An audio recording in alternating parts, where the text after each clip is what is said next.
So, and lastly, we have the solar power.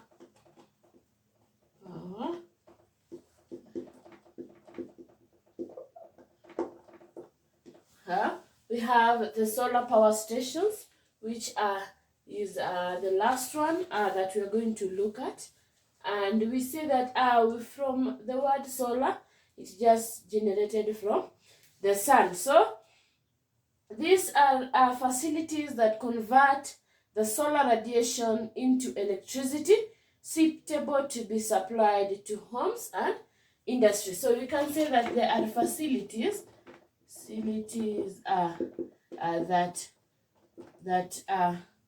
that convert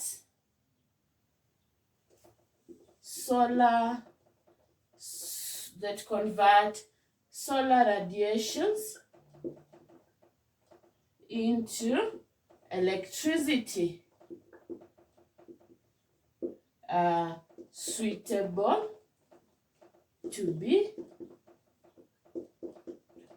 suitable to be supplied to homes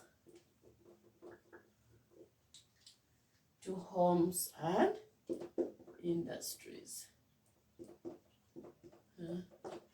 So there are facilities that convert the solar radiation into electricity suitable to be supplied to homes and industries. So these will rely on the sun or the solar energy. So we have the advanced